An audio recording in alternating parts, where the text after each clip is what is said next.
नमस्कार। संसद टीवी के खास कार्यक्रम स्पेशल रिपोर्ट में आपका स्वागत है। मैं हूं मोहम्मद फातेह टीपू। मिट्टी मानव जीवन का आधार है, लेकिन इसका अत्यधिक दोहन इंसान के लिए ही खतरा है। अगर आज हम समय रहते नहीं जागे तो भविष्य में स्थिति और भयावह हो सकती है। धरती पर रहने वाले सभी जीवों के लिए खतरा पैदा हो सकता है। प्राकृतिक संसाधनों का बेतरतीब इस्तेमाल और उनको सही रखने के लिए कोई ठोस प्रयास न करना खतरे की घंटी है। इसके लिए मृदा संरक्षण की दिशा में सरकारी प्रयासों के साथ साथ सामूहिक प्रयास भी होने चाहिए। आज मृदा अपरदन यानी भूमि कटाव के माध्यम से प्रकृति को नुकसान हो रहा है, साथ ही उस पर निर्भर सभी जीव जंतुओं और फसलों को भी नुकसान हो रहा है। देखिए मृदा अपरदन से जुड़ी संसद टीवी की खास पेशकश।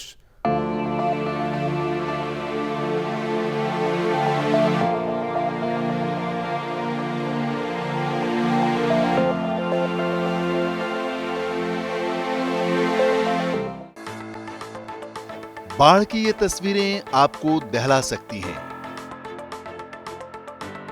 बाढ़ की विभीषिका हर साल देश के कई राज्यों में दस्तक देती है। हर साल की तरह इस साल भी बारिश देश के कई हिस्सों में कहर बनकर टूट रही है। बाढ़ग्रस्त इलाकों में हो रही मौतें और जानमाल की तबाही की खबरें लगातार आ रही है। अगले कुछ हफ्ते और बरसात होने की संभावना है। गुजरात, कर्नाटक, केरल, उत्तर प्रदेश, बिहार, महाराष्ट्र जैसे राज्यों में बाढ़ से बुरा हाल है। इनमें से कुछ राज्य तो ऐसे हैं जहां हर साल बारिश से बुरा हाल हो जाता है। भारी बारिश से कई राज्यों में भूमि कटाव और मृदा अपरदन जैसे दृश्य देखने को मिल रहे हैं। आइए इस पूरी रिपोर्ट के माध्यम से जानते हैं कि मृदा अपरदन मानव और पशु के लिए कितना खतरनाक है और मृदा संरक्षण के उपाय क्या हैं। मिट्टी एक अमूल्य प्राकृतिक संसाधन है जिस पर हम सभी का जीवन निर्भर है। भारत जैसे कृषि प्रधान देश में मिट्टी के ऊपरी सतह के हटने और अपने स्थान से दूर चले जाने की दशा को मृदा अपरदन कहते हैं। भारत में मृदा अपरदन एक गंभीर समस्या है। दरअसल भूमि की ऊपरी सतह पर कृषि योग्य मिट्टी की 15 से 20 सेंटीमीटर की परत को ही मृदा कहते हैं। धरती की ये ऊपरी परत पौधों के विकास के लिए जरूरी पोषक तत्वों का भंडार है, जो हर साल तेज हवा के प्रवाह और पानी के द्वारा उड़कर या बहकर एक स्थान से दूसरे स्थान पर जमा हो जाती है। मिट्टी के कणों का वायु, जल या गुरुत्वीय खिंचाव द्वारा अलग होकर बह जाना ही मृदा अपरदन कहलाता है। भारत में मृदा अपरदन एक बहुत बड़ी समस्या है। एक रिपोर्ट के मुताबिक 50% से ज़्यादा भूमि मृदा अपरदन के समस्या से जूझ रहे हैं। तो हमारे रिसर्च ग्रुप ने मृदा अपरदन को स्टडी करने के लिए बहुत सारे स्टडीज़ हम लोग अभी कर रहे हैं। अभी किस जगह में कितनी मृदा अपरदन होगी, किस तरह की होगी, वो बहुत सारे चीज़ों के ऊपर डिपेंड करता है। जैसे वहाँ पे बारिश किस तरह की होती है, किस ऊर्जा उस बारिश की कितनी होती है उस रीजन में, बाढ़ का प्रकोप कैसा है, मिट्टी की जो प्रकार है वो कैसी है, या भूमि की जो आवरण है उस जगह में वो कैसी है, उन चीज़ों के ऊपर डिपेंड करता है। तेज हवाओं से भूमि कटाव आमतौर पर रेगिस्तानी क्षेत्रों में होता है। इन जगहों पर बारिश की कमी और हवा की रफ्तार अधिक होती है, जिससे मिट्टी कटाव की प्रक्रिया में तेजी आती है। राजस्थान के पश्चिमी और उत्तरी भाग में इस तरह का कटाव देखने को मिलता है। वायु से भूमि कटाव आमतौर पर बाड़मेर, जोधपुर, बीकानेर, जैसलमेर, सीकर, चुरू, अजमेर के आसपास के जिलों में ज्यादा होता है। तेज हवा से भूमि क्षरण मुख्य रूप से रेगिस्तानी क्षेत्रों में होता है, जहां बारिश की कमी और हवा की गति अधिक होती है। वहीं पानी के तेज बहाव और गुरुत्वाकर्षण बल के जरिए भूमि का क्षरण पर्वतीय क्षेत्रों में अधिक होता है। पेड़ों के अभाव में भूमि का क्षरण बहुत तेज गति से होता है। साथ ही जंगलों के कटने से भूमि का क्षरण बढ़ रहा है। भारत में लगभग 130 मिलियन हेक्टेयर भूमि गंभीर मिट्टी के कटाव, बंजर भूमि, रेतीले क्षेत्रों, रेगिस्तान और जल भराव से प्रभावित है। बारिश और नदी द्वारा पहाड़ी क्षेत्रों में होने वाली मिट्टी का कटाव गंभीर भूस्खलन और बाढ़ का कारण बनता है। मृदा अपरदन या सॉइल इरोजन जैसे अंग्रेजी में हम लोग बोलते हैं, या भूमि कटाव जो भी बोलें, तो वो उसके काफ़ी कारण हो सकते हैं और किसी भी जगह में वो मल्टीपल कारणों के एक साथ काम करने की वजह से ही होता है। जैसे आप समझ लीजिए कि बारिश पूरे देश में एक तरह से नहीं होता, तो बारिश का भी एक ऊर्जा होता है कि किस फोर्स से एक बारिश मिट्टी के ऊपर गिरती है। जैसे असम में जिस फोर्स से गिर रही है सॉइल के ऊपर, वो बिहार से अलग है, केरला से अलग है, जम्मू से अलग है, तो उसका जो ऊर्जा है वो सॉइल लैंड के ऊपर इम्पैक्ट करता है। और उसके बाद हम लोग देखते हैं कि सॉइल किस प्रकार का है, या वो सैंडी सॉइल है, या फिर लोमी सॉइल है, या फिर क्लेई सॉइल है। तो उसके कॉम्बिनेशन से हम लोग को पता चलता है कि सॉइल कितना इरोजन प्रोन है, उसका कॉम्पैक्ट कितना लेवल है। अगर कॉम्पैक्टनेस ज़्यादा है तो मतलब उसके ऊपर डिपेंड करता है कि कितना इरोजन हो सकता है। और फाइनली जो रिवर इरोजन है, जो वो बाढ़ के वजह से होता है, फ्लड का जो प्रकोप है, उसके ऊपर डिपेंड करता है कि कितना इरोजन हम लोग देख सकते हैं।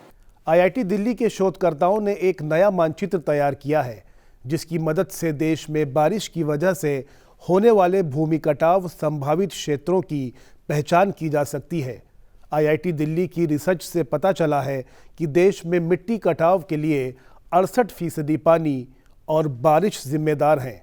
शोधकर्ताओं के मुताबिक बारिश के चलते मिट्टी की गुणवत्ता में आती गिरावट इस कटाव की मुख्य वजह है। इतना ही नहीं, शोध में ये भी सामने आया है कि देश में असम और मेघालय के हिस्सों में बारिश की वजह से होने वाले कटाव का खतरा सबसे ज़्यादा है। इसकी सबसे बड़ी वजह वहाँ मौजूद दोमट, गाद दोमट, बलुई दोमट और चिकनी दोमट मिट्टी है, जो ढलान वाले इलाकों में पानी की वजह से होने वाले कटाव को रोकने में काफ़ी हद तक असमर्थ रहती है। आईआईटी दिल्ली की एक हालिया रिपोर्ट के मुताबिक भारत का 68% से ज्यादा भूमि कटाव जल और बारिश की वजह से होता है। आईआईटी दिल्ली के सिविल इंजीनियरिंग विभाग के प्रोफेसर मानवेंद्र सहरिया के मुताबिक भारत में होने वाले भूमि के कटाव में 68.4% हिस्से के लिए जल और बारिश जिम्मेदार हैं। बारिश से होने वाले भूमि के कटाव को वैश्विक स्तर पर एक प्रमुख पर्यावरणीय समस्या के तौर पर चिन्हित किया गया है। उन्होंने बताया कि विभिन्न राष्ट्रीय और वैश्विक डेटा के आधार पर ये मानचित्र तैयार किया गया है, ताकि भारत में भूमि के कटाव के संभावित क्षेत्रों की पहचान की जा सके। हम लोगों ने बारिश के ऊपर ये स्टडी किया है, तो हम लोगों ने एक समझा कि एक राष्ट्रीय स्टडी अभी तक नहीं हुआ था, तो उसको हम लोगों ने करने की कोशिश की है। और उससे हम लोगों को ये पता लगता है कि किस जिले और किस राज्यों में बारिश की वजह से जो आपर्दन हो रही है वो किस, एक हम लोग उसको बोलते हैं रेनफॉल इरोसिविटी, उसका एक मेजरमेंट वैल्यू है। तो उस वैल्यू को हम लोग जिले के लेवल पे, राज्य के लेवल पे भी हम लोग ने उसका मैपिंग किया है। तो उसके लिए हम लोगों ने उपग्रहों से और मौसम विभाग से बहुत डेटा हम लोगों ने इकट्ठा किया है। इकट्ठा करने के बाद हम लोगों ने बहुत सारे साइंटिफिक स्टडीज़, डिटेल स्टडीज़ किए हैं उसके ऊपर, और फाइनली हम लोगों ने एक नेशनल नक्शा हम लोगों ने प्रिपेयर किया है। और वो एक डिजिटल नक्शा है। उस नक्शे को यूज़ करके आप एकदम लोकल लेवल में पता लगा सकते हैं कि हम लोगों के एरिया में बारिश के वजह से कितना आपर्दन एस्टिमेटेड है। आईआईटी दिल्ली के अनुसंधानकर्ताओं ने बारिश के चलते भूमि कटाव होने वाले संभावित क्षेत्रों की पहचान करने के लिए एक अखिल भारतीय मानचित्र तैयार किया है। अनुसंधानकर्ताओं के मुताबिक मेघालय राज्य के ईस्ट खासी हिल्स के लैत्किनसेव और चेरापूंजी इलाकों में बारिश की वजह से भूमि का कटाव होने का सबसे अधिक खतरा है। इसकी सबसे बड़ी वजह वहां मौजूद दोमट, गाद दोमट, बलुई दोमट और चिकनी दोमट मिट्टी है, जो ढलान वाले इलाकों में पानी के कारण होने वाले कटाव को रोकने में काफी हद तक असमर्थ रहती है, जबकि लद्दाख के शाही कांगड़ी पहाड़ी क्षेत्र में भूमि का कटाव होने का खतरा सबसे कम है। वर्षा से प्रभावित जो इरोजन होते हैं उनको हमने मैप किया पूरे नेशनल लेवल पे, तो उसके फाइंडिंग्स में मतलब जो आपका लेह का एरिया था वो लिस्ट इफेक्टेड है, और जो आपका चेरापूंजी और जो शोहरा उसका नाम है वो हाईली इफेक्टेड है। सो वो रेनफॉल जो बारिश है उसकी ऊर्जा से प्रभावित जो आपका इरोजन होता है उसको हमने मैप किया। साथ साथ जब वहाँ पे वो एरिया हाईलाइट हो गया आपका चेरापूंजी और या असम और मेघालय का, फिर हमने वहाँ का जो सॉइल टाइप है तो वो उसके बारे में स्टडी करी, तो मालूम चला कि उनका जो मिट्टी का प्रकार है उनके पास उतना पोटेंशियल नहीं है कि वो उतनी तीव्रता से आ रही बारिश को होल्ड कर सके ताकि वहाँ इरोजन ना हो। तो और वहाँ पे जो और प्रैक्टिसेस होते हैं जैसे एग्रीकल्चरल प्रैक्टिसेस वो भी उतने मतलब कंजर्वेटिव नहीं है। सो वो उस एरिया को और ज़्यादा वल्नरेबल बनाता है। अनुसंधानकर्ताओं के मुताबिक इस मानचित्र से भूमि के कटाव को न्यूनतम करने के लिए योजना बनाने, उन्हें लागू करने और कटाव को रोकने के लिए कदम उठाने में मदद मिलेगी। अनुसंधान टीम ने कहा कि बारिश की वजह से होने वाले भूमि के कटाव को वैश्विक स्तर पर एक प्रमुख पर्यावरणीय समस्या बताया गया है। टीम ने कहा कि मौजूदा समय में भारत में भूमि के कटाव का आकलन जल ग्रहण क्षेत्र या विशेष क्षेत्र तक सीमित है, जो भारत जैसे विशाल और जलवायु विविधता वाले देश में बारिश से होने वाले भूमि के कटाव का आकलन करने के लिए अपर्याप्त है। हम लोग को सबको पता है कि मृदा अपरदन एक बहुत बड़ी समस्या है पूरे भारत में, लेकिन उसका जो एक सटीक मतलब प्रोजेक्शन नहीं हुआ है नेशनल लेवल पे। जैसे हम लोग अगर देखें कि साइक्लोन्स इंडिया में एक बहुत बड़ा प्रॉब्लम है और पहले हुआ करता था। 1999 में 10,000 लोग उड़ीसा में उनका देहांत हो गया था, लेकिन अभी हर साल 20 या 30 लोगों का ही डेथ होता है।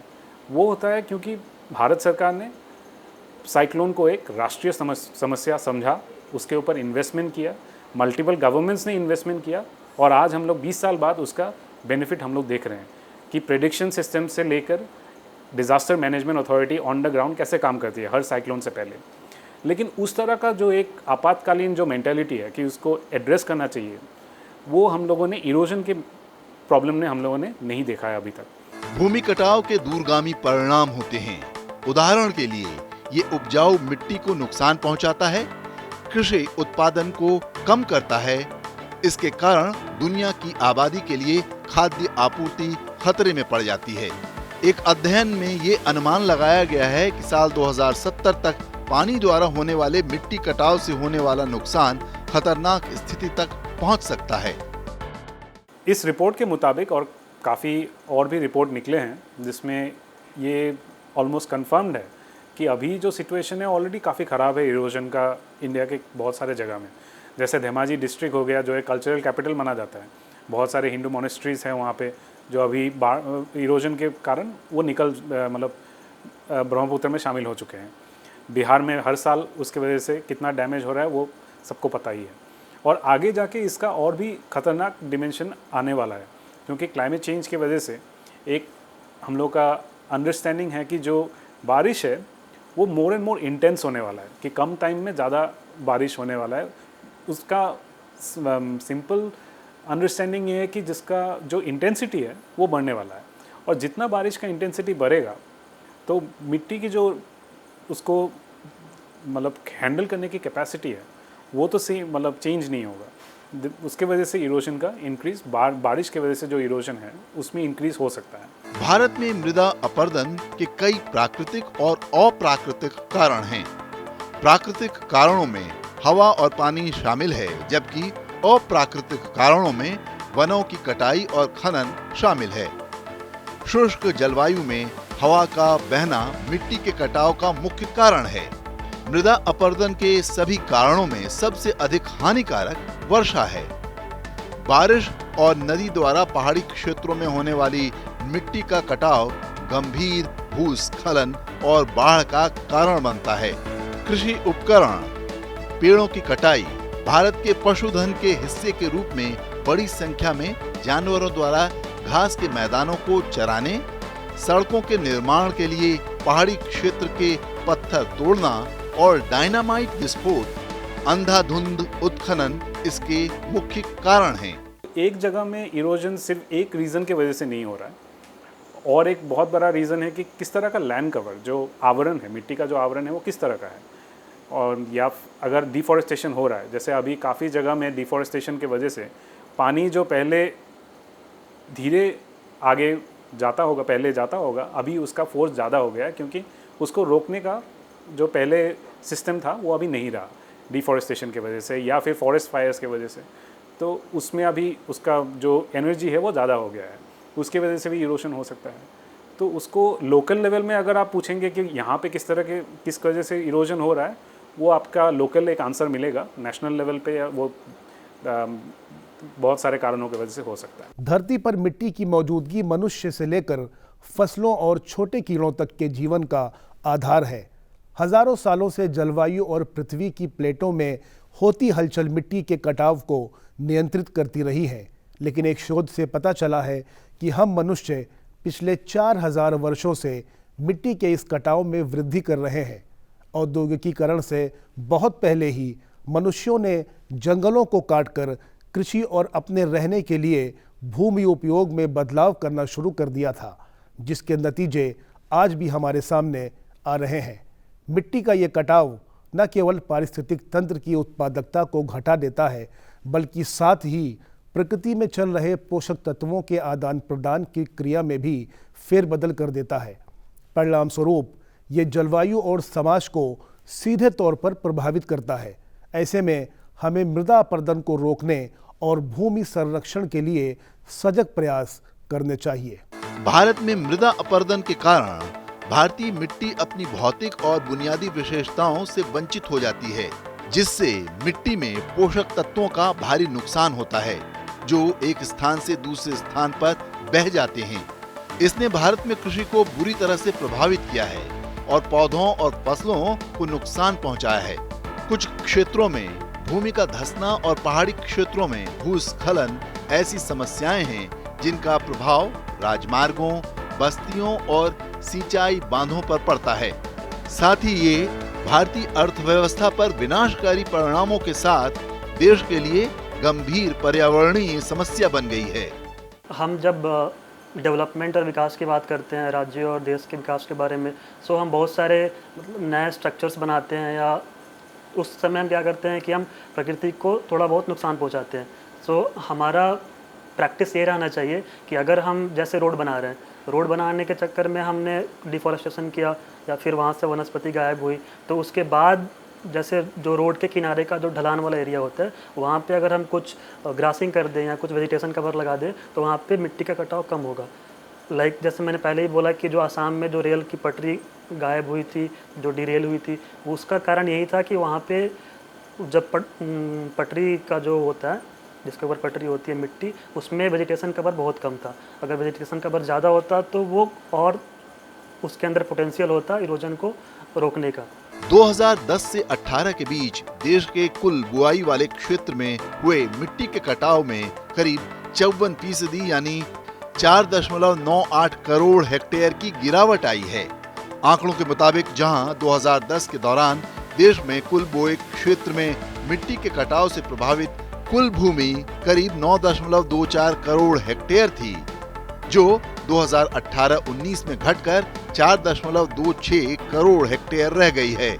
इसका मतलब है कि इन 8 वर्षों में मृदा अपरदन में करीब 54% यानी 4.98 करोड़ हेक्टेयर की गिरावट आई है, जो कि एक अच्छी खबर है। यदि 2010 से जुड़े आंकड़ों पर गौर करें तो उनके अनुसार तब मिट्टी के कटाव से होने वाला नुकसान करीब 10 टन प्रति वर्ष था। भूमि की जो क्षमता है उसके ऊपर उसका यूसेज डिपेंड करना चाहिए। हमारे यहाँ पे लैंड मैनेजमेंट जो है वो स्टिल काफ़ी लोकल लेवल में काफ़ी एडहॉक है।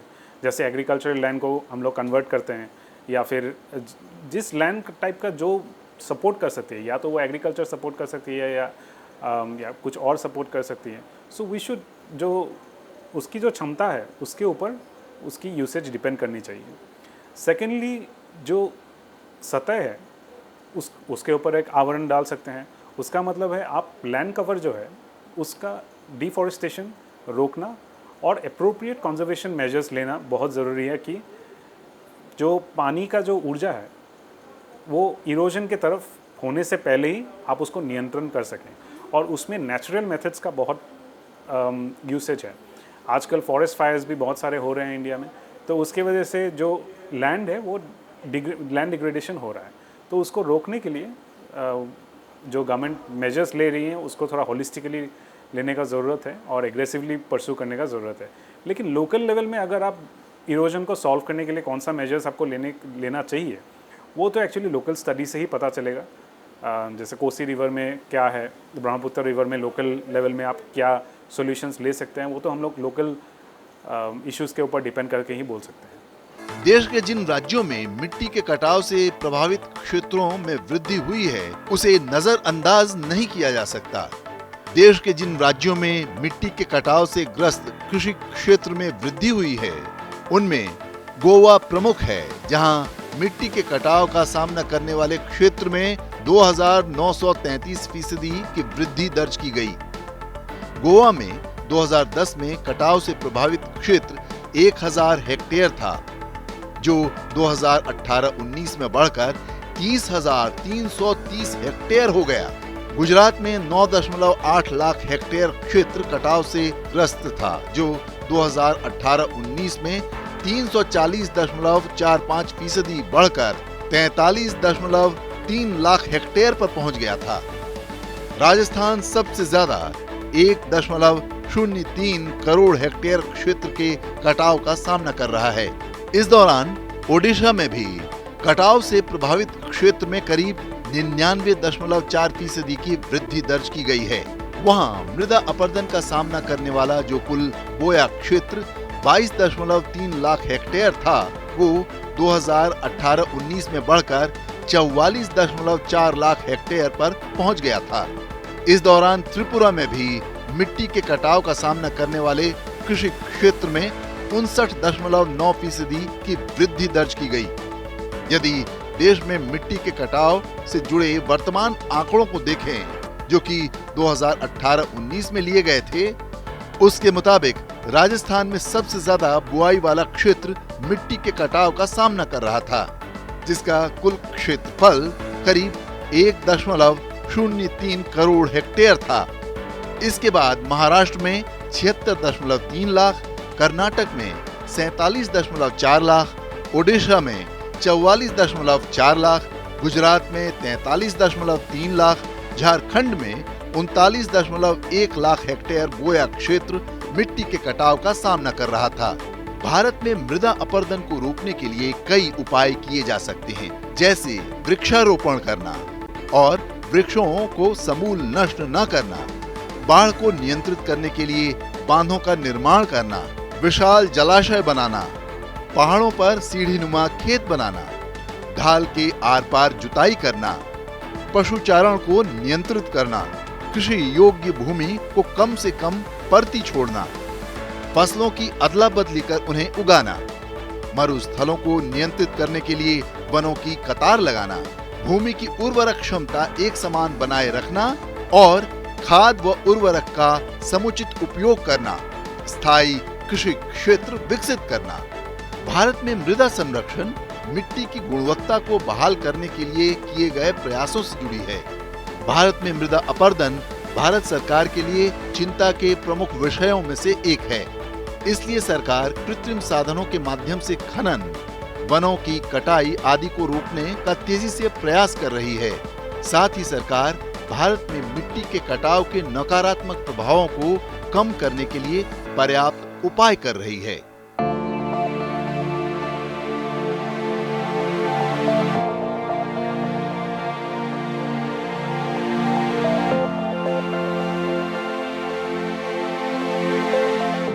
इस कार्यक्रम में इतना ही। देखते रहिए संसद टीवी।